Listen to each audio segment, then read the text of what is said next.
యాత్రా సాహిత్యం అది ఒక ముఖ్యమైన పాత్ర. యాత్రా సాహిత్యం నేను చెప్పాను కదా, కొద్దిగా నాకు ప్రాపంచిక పరిజ్ఞానం వచ్చిందంటే తిరగడం వలనని. మన దేశంలో తిరిగాను, విదేశాల్లో కూడా తిరిగాను.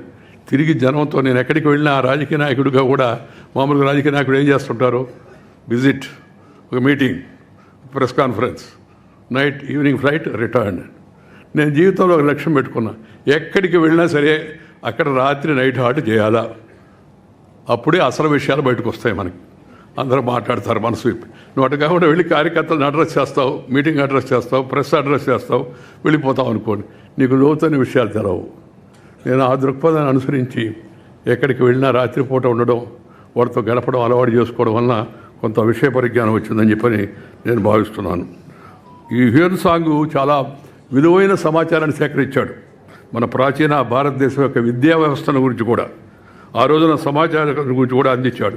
అది అంటే ఇందాక చెప్పాను కదా, ఈ యాత్రీ సాహిత్యం ఏతుందో దాన్ని చక్కగా నమోదు చేసే ప్రయత్నం ఆ రోజుల్లో అతను చేశాడు. కొంత యాత్రికులు సంపూర్ణ అవగాహనతో, తటస్థ వైఖరితో వివరాలు నమోదు చేస్తే భవిష్యత్తుకి మంచిగా ఉంటుందని నేను భావిస్తున్నాను.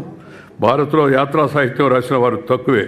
తెలుగులో యాత్రా చరిత్రలో ఏనుగుల వీరాస్వామయ్య అని ఆయన రాసిన కాశీ యాత్ర చరిత్ర 1930-31 సంవత్సరంలో చాలా ముఖ్యమైనది. మొదటిది కూడా ఒక రకంగా చెప్పాలంటే యాత్రా సాహిత్యంలో. యాత్రా సాహిత్యం ద్వారా ఆయా ప్రాంతాల విశేషాలు, అక్కడ ప్రజల సాంఘిక సాంస్కృతిక జీవన పరిస్థితి తెలుగునేటికి అవకాశం ఆధారపడి ఉంటుంది. ఇప్పుడంతా ఫేస్బుక్, ఇన్స్టా, యూట్యూబ్ వంటి సామాజిక మాధ్యమాలు చొచ్చుకుపోతున్నట్టే ఈ రోజుల్లో ఈ ట్రావెల్ బ్యాగ్స్ కూడా వస్తున్నాయి. చూసింది చూసినట్టుగా, ఉన్నది ఉన్నట్టుగా వీటిలో నిక్షిప్తం చేయడం ఒక మంచి పరిణామం అని చెప్పి నేను భావిస్తున్నాను. ట్రావెల్ యాక్ట్స్ వరకు పర్వాలేదు, కానీ ముఖ్యమైన రాజకీయ పరిపాలనా అంశాలు, సమాజాన్ని విస్తృతంగా ప్రభావితం చేసే అంశాలు మాత్రం వక్రీకరణలు, అర్ధసత్యాలు ఇప్పటికి కూడా కనబడుతున్నాయి. ఈ సోషల్ మీడియా మొదట్లో చాలా పాజిటివ్గా ఉండేది. ఇప్పుడు సోషల్ మీడియా కాస్త యాంటీ సోషల్ మీడియాగా తయారైపోతుందని చెప్పి భయం కలుగుతుంది. అలాగే ఇప్పుడు రాబోయే రోజుల్లో ఆర్టిఫిషియల్ ఇంటెలిజెన్స్ అంటున్నారు. అది కూడా ఏం చేయగలదో నాకు అర్థం కాదు. నేను చెప్పాక నాకు అంత పెద్దగా చదువుకున్నవాడిని కాదు నేను. ఆర్టిఫిషియల్ ఇంటెలిజెన్స్లో నేను ఇక్కడ ఉంటే అక్కడ ఉన్నట్టుగా చూపించి ఇంకేదో చేస్తున్నట్టుగా చేస్తే ఏమవుతుంది, దీనికి పరిష్కారం ఏంది, సరైన పద్ధతిలో నడపగలిగితే మంచిదే. ఇప్పుడు సోషల్ మీడియాని కాస్త అదుపులో పెట్టాలనేది కేంద్రం ఏదో కొన్ని తీసుకొస్తుంటే దానికి గొడవ చేస్తారు. అంతా కూడా మీరు ఎట్లా కంట్రోల్ చేస్తారని. కంట్రోల్ చేయకపోతే అది వచ్చే పరిణామాలు ఏందో మీరు చూశారు. ఆంధ్రప్రదేశ్లో ముఖ్యంగా సోషల్ మీడియాని ఎలా వాడుకున్నారు, వాడుకునేట్టుగా చేశారు. దాని పరిణామాలు ఏమిటి, దాని పరిణామాలు ఇప్పుడు కొంతమంది అనుభవిస్తున్నారు. అదేమంటే మేము అనుకోలేదు, నేను కాదండి, ఆయన ఎవరో ఎక్కడి నుంచో చెప్పాడు, ఆయన చెప్తే నీకు బుద్ధి ఉండబడలే చేయడానికి. సింపుల్. అది వేరే విషయం అనుకోండి. నేను రాజకీయాల్లోకి ఆ వ్యక్తుల గురించి పోను, నేను రాజకీయాల్లో లేను నేను ఇప్పుడు. అందువల్ల నాకు దాని గురించి పెద్ద ఇదే. కానీ జరుగుతున్న విషయాలు, వాటి గురించి సహజంగా ఒక బాధ్యత కలిగిన పౌరుడిగా ఆందోళనగా ఉంటుంది. అందువలన చరిత్ర అనేది కేవలం చరిత్రకారులు లేకపోతే రచయితలకు మాత్రమే పరిమితం కాకూడదు. అది సమాజంలోని అందరి యొక్క బాధ్యతగా ఉండాలని చెప్పి నేను భావిస్తున్నాను. చాలా సంతోషం. మంచి పుస్తకం ఆవిష్కరించే ఈ కార్యక్రమంలో అందరం కలిసి పాల్గొన్నాం. కేంద్ర ఆర్థిక మంత్రి నిర్మలా సీతారామన్ గారు ఒక మాట చెప్పాలా, ఏంటంటే ప్రపంచం అంతా ఆర్థిక వ్యవస్థ చాలా కుదుపులకు లోనైపోతుంది.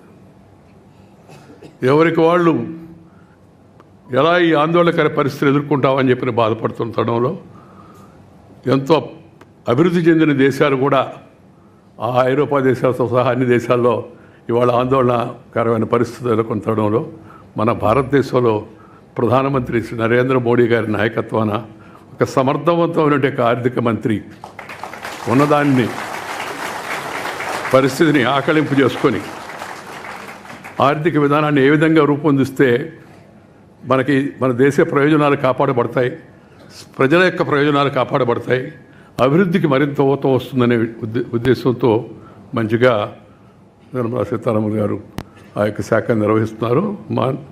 నీకు నా అభినందనలు. ఎందుకంటే నేను ఇప్పుడు అక్కడ చెప్పడానికి సభలో లేను. సభలో ఉన్నప్పుడు కూడా మాట్లాడేదానికి అవకాశం ఇచ్చేవాడినే, కానీ నేను మాట్లాడడం కాదు, చైర్మన్ మాట్లాడడం కాదు కదా, మామూలుగా అందరూ మాట్లాడడానికి అవకాశం కల్పించాలి. ఈరోజు మన రాష్ట్ర ముఖ్యమంత్రి చంద్రబాబు నాయుడు గారు ఉన్నారు కాబట్టి ఒక మాట ఆయన గురించి కూడా చెప్పాల్సి ఉంది. చంద్రబాబు నాయుడు పరిపాలనా అధ్యక్షుడు, దాంట్లో రెండో వాళ్ళ అనుమానం లేదు ఎవరికి. అభివృద్ధి కాముకుడు కూడా, అభివృద్ధి కాముకుడు. ఆలోచనలు కూడా మంచివి, కానీ ఆలోచన చాలా ఎక్కువగా ఉంటాయి, అదే సమస్య. మన ఉన్న సమయం గుర్తుపెట్టుకొని, మనకిచ్చిన అవకాశాన్ని గుర్తుపెట్టుకొని, అవకాశంలో చేయగలిగిన వాటిపైన ఎక్కువగా దృష్టి పెడితే మరింతగా రాష్ట్రం అభివృద్ధి చెందుతుందని నేను భావిస్తున్నాను. నేను బాబు కన్నా కొద్దిగా వయసులో కొద్దిగా పెద్దవాడిని అనుకుంటున్నాను. ఇద్దరు మొదటి నుంచి కూడా నేను ఒక తమ్ముడు కానీ సోదరుడు కానీ భావించేవాడిని, అలాగే మాట్లాడుతూ ఉండేవాడిని. మన రాష్ట్రాన్ని బాగు చేసుకోవాల్సిన అవసరం ఎంతో ఉంది. దాంట్లో అందరం కూడా ప్రభుత్వంతో సహకరించాలి, పార్టీలతో నిమిత్తం లేకుండా. ఎందుకంటే ఆర్థిక వ్యవస్థ చాలా దెబ్బతినిపోయింది. ఇందాక చెప్తూ ఉంటే ఎవరు మన కామెంటేటర్, మన రాష్ట్రం, మన దేశం అని ఎంత పట్టుబడులు వస్తున్నాయని, అవన్నీ అసలు లెక్కలన్నీ చెప్పకుండా నిర్మలా సీతారామన్ వింటది, వీళ్ళకి అన్నీ బాగున్నాయి, మళ్ళీ ఇంకేం పర్లేదు అనుకుంటుంది. ఏం చెప్తున్నాను నేను పక్కన. కేంద్రం సహాయం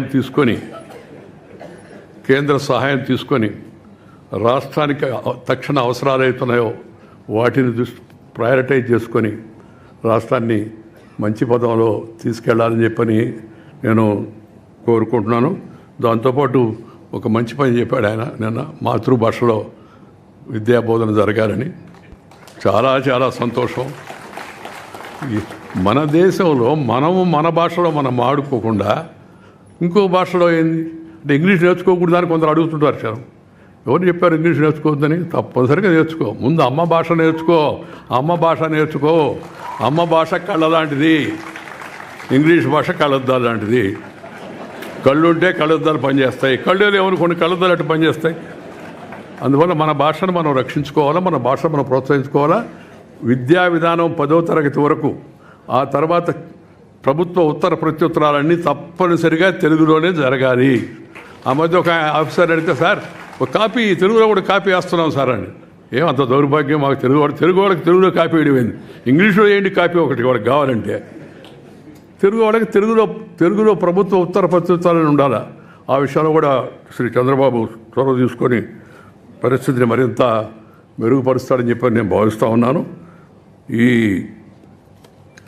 ఈరోజు ఒక మంచి కార్యక్రమం సందర్భంగా నలుగురం కలిసి ఒక వేదిక మీదకి వచ్చి కొన్ని విషయాలు మాట్లాడుకునే అవకాశం లభించింది. నేను ఇందాకే చెప్పాను, నేను రాజకీయాల్లో లేను, కానీ ఆలోచనలు అయితే బాగుంది, ఆలోచన చేస్తుంటాం మామూలుగా. మనం చెప్పాను, నేను రిటైర్డ్ బట్ నాట్ టైర్డ్. పదవీ విరమణ చేశాను కానీ పెదవి విరమణ చేయలేదు.